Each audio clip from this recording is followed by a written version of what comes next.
Yo, what's up, ladies and gents, boys and girls, and all the hustlers out there? Welcome to it. It is yet another inspiring and exciting installment of Unplugged Sessions with myself, Uncle T. And on this installment, we are featuring one of the dopest and craziest landsmen, entrepreneur, visual artist, and by default, a comic. I'm talking about who? My man Gab. Let's check him out. Got love, got the style, got the swag. I'm fresh, I don't quit till I'm big. I'm a hustler. Show these kids some love. Show me some of that love. Got game, got love. Got Yes, Gap is in the house, the Unplugged Session with Uncle T. We are up in the mountain. The view is super dope and the energy out here is super crazy. My man, welcome. What up, bro? I'm easy. I'm good, Okay, man. first things first, we get to know, who is Gap? Tell us about your background and your upbringing. Upbringing. Okay, well, it's safe to say I had a cool upbringing. I was introduced to a lot of like creativity from an early age. My grandfather used to be like a sketch artist, right? Yeah. So that kind of gave me like an introduction of what creativity and artistic things is like, right? Yeah. So then from there, my sister started getting into like music and start doing background music for a lot of artists, and I was introduced to like the entertainment life of Johannesburg and Moban from a very young age, right? Show me some of that love. Got game, got love, got the style, got the swag. I'm fresh, I don't. What I'm more interested in is, how did you get, your first professional job as a visual artist or a photographer or, a lensman? Well, the first gig I got, actually, it was because it was so long ago. I don't remember who booked me, right? But I know it was like one of these local parties in Mokopan, because I had already discovered, or rather established myself as a photographer. So people knew that, okay, this guy actually is digging this thing, Like a big star Johnson, oh no. For years I've been searching, now I found what I belong.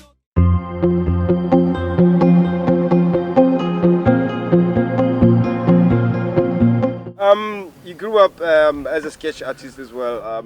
That was from your young age up until you got to your matric, I guess. Mm-hmm. And then you pursued what from there?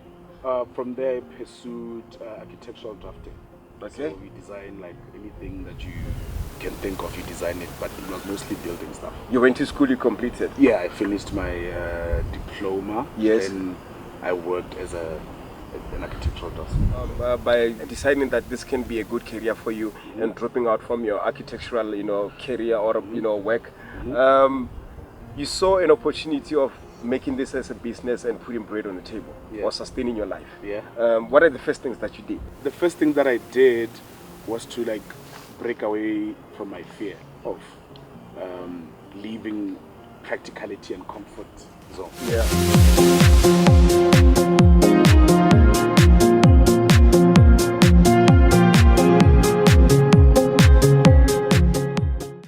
In your photography, in your works, I understand that there's a narrative that you want to put out there. Yeah. What are the topics that you really talk about in your art?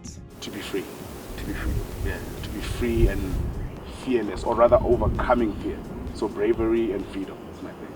What's the definition of freedom? For me, freedom is actually living without worry. That's freedom for me. Living without worry.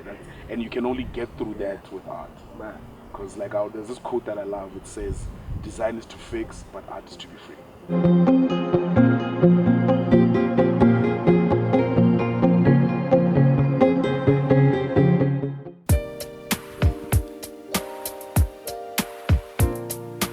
Moving right along, I understand that you work with some of the big shots in the music industry in the country.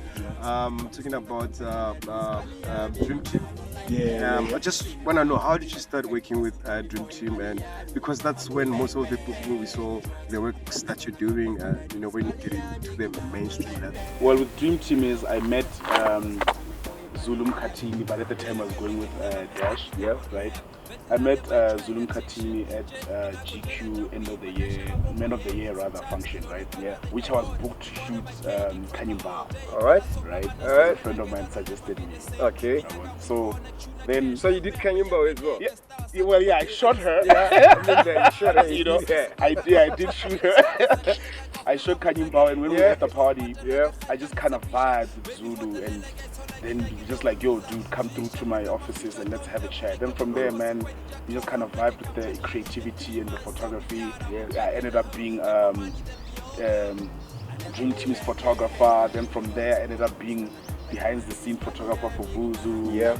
Then other doors kind of opened from there. I worked with Scoop Makatini also with that. So it just kind of made the ball kept rolling. I just want to know, business-wise, what are the challenges that you met while working, with this kind of people? Well, I knew what I was getting into when I went into working with these people. I looked at it like, okay, I'm not gonna get a lot of money working with these people, but it's like an exposure thing for me.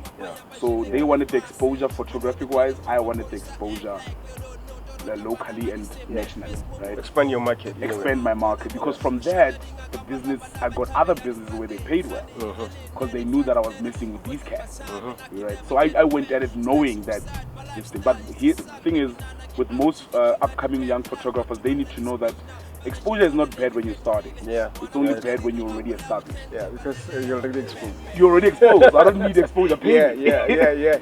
All I want to say to my people in Mukopani and everywhere who are creatives, all you have to do is live without fear, or rather, overcome your fear by living bravely. Thank you. All right, ladies and gentlemen, thanks for checking out this session, and see you on the next one. I'm out. Ciao, ciao. Change your life. Put your fist up in the air and stop wasting your time. Cause drugs are not okay. If you wanna change your life, put your